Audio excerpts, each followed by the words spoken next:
Hello, everyone. My name, of course, and your host is Virgil Edwards.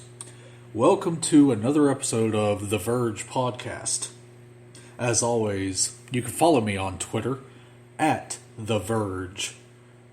That is _Verge_.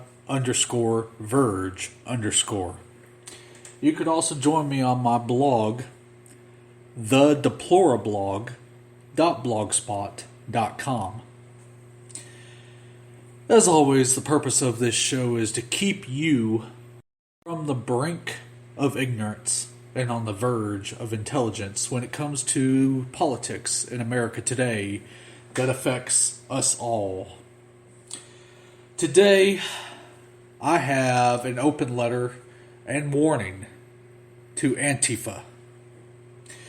You know, that ISIS wannabe organization that's going around setting fires and committing acts of violence, sucker punching people and running like a scared little coward, masked coward. Yeah, I'm talking about you. You know, just the latest is Milo had an event on the campus of UC Berkeley in California. And the little liberal snowflake cowards couldn't take it. They couldn't take it that a gay libertarian conservative from the UK that has a black boyfriend would come on campus and talk about anything other than the liberal agenda. They couldn't take it. They're snowflakes. They're cowards. So naturally, like every good coward does, they show up in numbers, mask themselves, and go around committing violence, destroying the Starbucks on campus, among other things, sucker punching people, pepper spraying people, because they're cowards. They want to be ISIS so bad, but they'll never be ISIS. These are people that grow up in the basements of their parents' houses, playing Call of Duty or World of Warcraft or some other game where they can feel big and bad.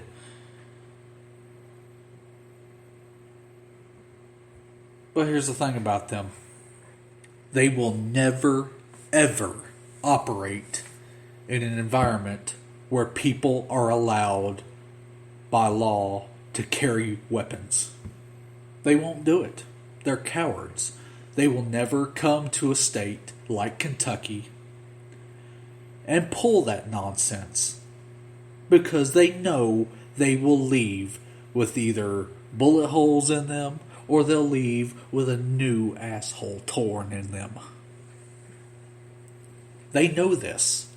That's why they stick to highly liberalized areas like liberal arts institutions in California and Washington State and other areas on college campuses where they know that the law, well, quote unquote, the law, won't do anything to them because of the political correctness environment that's in place. You know, here's what astounds me about all this. Everybody knows, even Antifa knows and admits what their agenda is: to silence and censor any agenda that isn't social justice. They will censor and silence anybody that talks about anything conservative or libertarian. And what's interesting is that they say they do this because they want a tolerant world. They want a world that isn't filled with hate speech. What is hate speech anyway? It's like that failed concept of hate crime, What is a hate crime? I mean, isn't the very definition of equality meaning that everyone gets treated equally in the eyes of the law? How are we achieving equality by introducing a standard that treats people differently based on a number of things like their skin color, their gender, their religion, their sexual preference? How? I mean, if we're treating these people differently in the eyes of the law, how can we achieve equality? But yet this is the very double standard that these liberals push. But what gets me is that the media is out there saying, oh, these Antifa people, they're a bunch of white or right-wing extremists causing this trouble, trying to justify Donald Trump's agenda on immigration. I'm like, what? Are you kidding me? I mean, come on. I mean, you cannot, absolutely cannot watch the mainstream media and hope to ever be informed of anything resembling the truth. The media hasn't liked Donald Trump from the beginning, and they will spend the next at least 4 years trying their best, spending billions of dollars in an effort to hinder his administration. Donald Trump hasn't done a single thing that his predecessors haven't done. The drone attack, yeah, that filled Barack Obama's entire administration. Killing countless numbers of kids and women and innocent people in foreign countries like Yemen. That was a cornerstone of Obama's administration, but yet they're acting like Donald Trump just basically dropped a nuclear bomb. I mean, it's just nonsense. And that immigration order that he signed, that was practically written by President Barack Obama. But yet, the liberal agenda and the mainstream media has written it like Donald Trump just came in with this order. He wrote himself and just implemented it with no precedence whatsoever. I mean, it's insulting to my intelligence. The pure BS that is put out there on social media by these so-called media outlets like Huffington Post, New York Times. I mean, it's ridiculous. And here's my warning for these Antifa folks. Stay out of Kentucky. Because if you even get the slightest amount of testicular fortitude to come here and start that nonsense, I can promise you, you will be harmed. That is a promise. And there won't be any amount of George Soros money that will keep that from happening to you.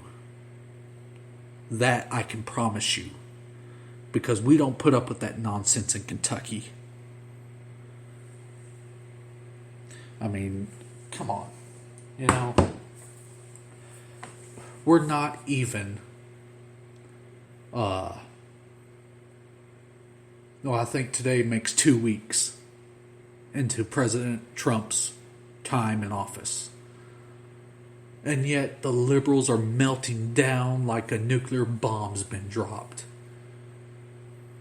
I mean, they're imploding on themselves.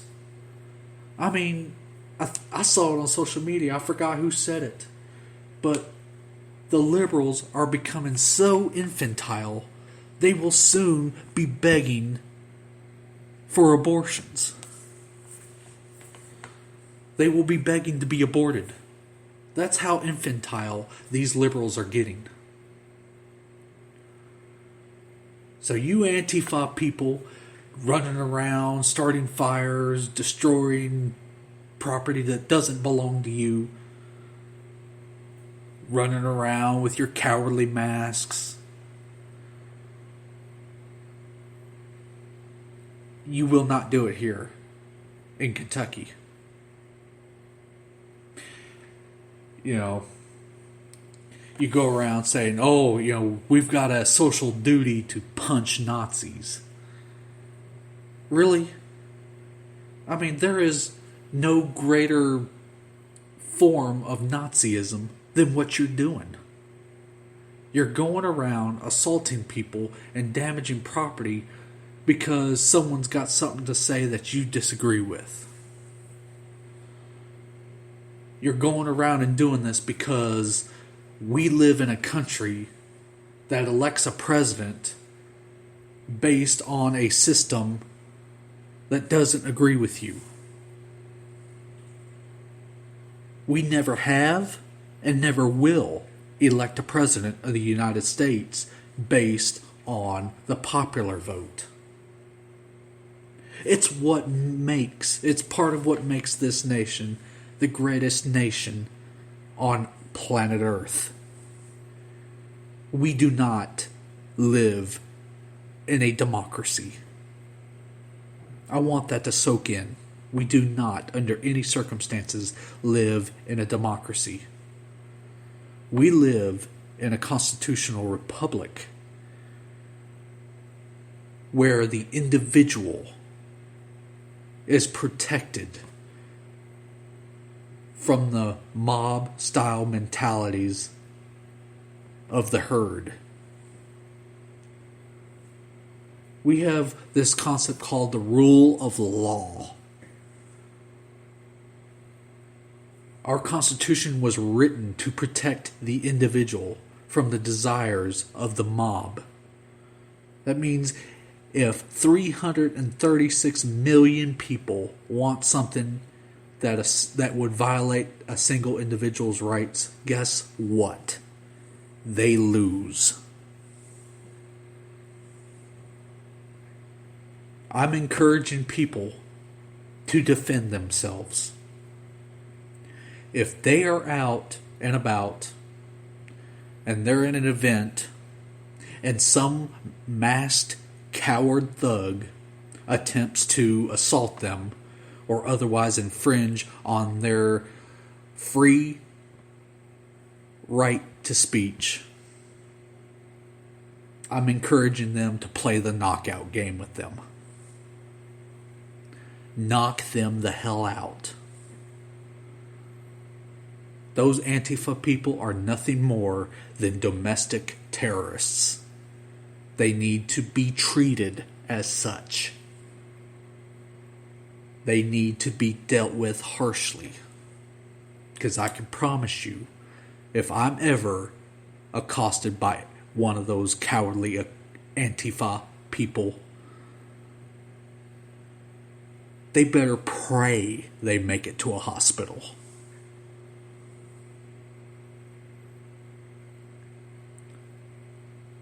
And that's not a threat.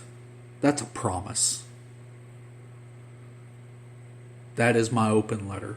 And that is my promise. And that is my warning to Antifa. Deal with it.